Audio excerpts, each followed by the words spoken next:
प्रिय मित्रों, मैं ब्रह्माजी भक्त पटना हाईकोर्ट अधिवक्ता आप सभी लोगों के लिए डे बाय डे नए नए वीडियो लेकर आते रहता हूं। आज जो यह विशेष वीडियो है कि भारत के रिटायर्ड 8 नौसैनिक अधिकारियों को कतर में गिरफ्तार करके उनको फांसी की सजा दी गई है, तो इस पे वीडियो है। तो आप जय हो ब्रह्माजी चैनल पे आए, इस चैनल को लाइक करें, सब्सक्राइब करें, कमेंट करें और जानें कि वे वीडियो में क्या है, उनको क्यों गिरफ्तार किया गया है, उनकी क्या स्थिति है, उसके विषय में यह वीडियो है। तो आप जानें। आज विशेष वीडियो जो है वे नेवी एक्स रिटायर्ड एक्स जो नेवी ऑफिसर हैं उनके संबंध में है। तो उनके वो कतर की निचली अदालत द्वारा उनको फांसी की सजा मुकर्रर की गई है। इसे यह पहले कतर जो है शांति प्रिय देश है, कतर से भारत का संबंध भी अच्छा है, लेकिन ये पहले तुर्की के अधीन था। इसके लिए कुछ इसके इतिहास में हम जाएं तो कतर जो है पहले तुर्की के अधीन था, लेकिन जो ही अंग्रेजों का पूरे विश्व पे अपना औपनिवेशिक कॉलोनियाँ बसाने लगे तो कतर भी उनका औपनिवेशिक एक कॉलोनी हो गया। इससे कि बहुत छोटा सा देश है, लेकिन जब ही अंग्रेजों का साम्राज्य का सूरज डूबने लगा तो वह कतर को सऊदी अरब के अधीन कर दिए। और वे कतर के लोग जो थे वे सऊदी अरब के अधीन नहीं रहना चाहते थे, वे अपने आप को स्वतंत्र होना चाहते थे। तो वहाँ वे स्वतंत्रता के लिए वे संघर्ष करने लगे, वे किसी की अधीनता स्वीकार नहीं करना चाहते थे। और मोहम्मद अल थानी जो थी जिन्होंने कतर का असली संस्थापक कहा जाता है, और उन्होंने बहुत बड़ा प्रयास किया और कतर को एक स्वतंत्र राष्ट्र के रूप में विकसित किया।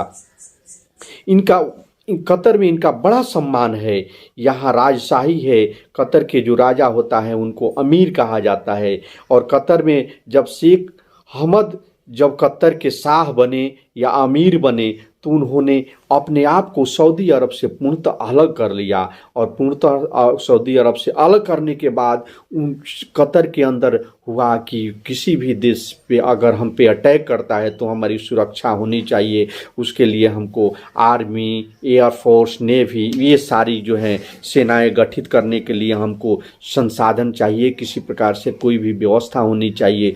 तो उन्होंने ये सारी व्यवस्थाओं के लिए अमेरिका से जो है अपना संबंध मधुर किए। और अमेरिका जो था कतर के नज़दीक ही एक नौसैनिक अड्डा था, उसको वह मरम्मत करके कतर को सौंप दिया और कहा कि आपके सुरक्षा के लिए हम हमेशा आपके साथ रहेंगे, हमेशा आपके साथ बने रहेंगे। कतर के पास काफ़ी पैसा है, वह विश्व का सबसे धनी देश है, वह विश्व का चौथा अमीर देश है। इसलिए उन्होंने और भी देशों से सैन्य सेवा लेने का प्रयास किया और वे अलग अलग कंपनियों से अपनी सेवा लेनी पड़ी। इसी समय ओमान की कंपनी जिसका नाम अल दहरा ग्लोबल टेक्नोलॉजी कंपनी है, जिसके सीईओ रॉयल ओमान एयरफोर्स के स्क्वाड लीडर खामी अल अजमी है, यह कंपनी कई और लोगों को शामिल करके कतर में नेवी सैन्य प्रशिक्षण दे रही थी, जो रडारों का और कई प्रकार से उनकी कार्यक्रम को प्रारंभ करने के लिए, उसमें सहयोग करने के लिए सैन्य प्रशिक्षण दे रहे थे। यह कंपनी लगभग 20 वर्षों से वहां काम कर रही थी। इस कंपनी में 8 भारतीय एक्स नेवी ऑफिसर जो अपने सैन्य प्रशिक्षण हेतु कार्य के लिए रखे थे, वे सभी जो थे उनका नाम है पहला जो है नवतेज सिंह गिल, वीरेंद्र कुमार वर्मा, सुगनकर पाकाला और जो है अजीत संजीव गुप्ता, अमित नागपाल, सौरभ वशिष्ठ, नागेश गोपा कुमार और पुरेंद्र तिवारी है। इन लोगों पर जो चार्ज लगा है वह है कि वे युद्धपोत समरीन खरीदने के लिए जो है कतर जो है इटली से अपना अनुबंध किया था और विशेष खुफिया आधार पे वह अनुबंध किया गया था। इसमें मीडिया रिपोर्ट के अनुसार इसे फाइनेंसेंटेड एस्पा जो 2000 से अधिक पनडुब्बी बना चुकी है। इस कंपनी से 4 जंगी जहाज, 1 हेलीकॉप्टर, नौसेना बेस और एक खास पनडुब्बी जो एक विशेष प्रकार से मेटल्स के धातु से बनी होगी, जिसको किसी प्रकार से पता नहीं लगाया जा सकता है, न रडार से न किसी भी माध्यम से उसको पता नहीं लगाया जा सकता है, ऐसी मेडल से बनी हो। और यह ऐसी बनी होनी चाहिए। इसके लिए अनुबंध जो है तुर्की से किया गया था।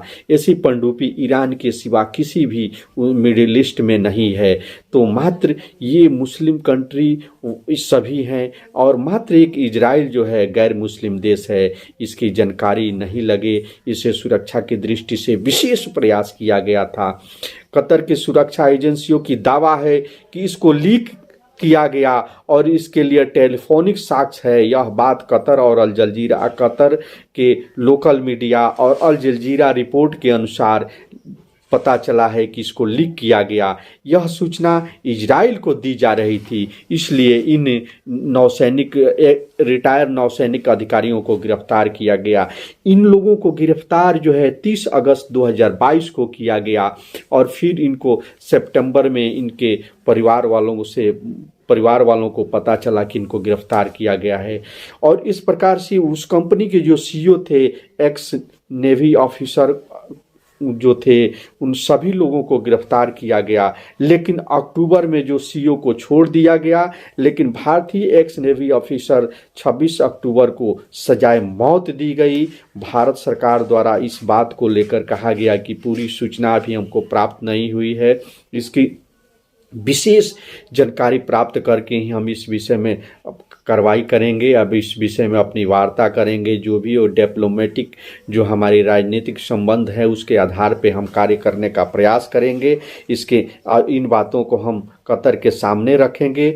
मुझे उम्मीद है और सरकार के द्वारा वक्तव्य दिया गया कि उम्मीद है कि इस मामले को सुलझा लिया जाएगा। 8 नेवी ऑफिसर रिहा होंगे, सकुशल स्वदेश आएंगे, क्योंकि भारत से कतर का संबंध जो है बहुत मधुर है, बहुत अच्छा है।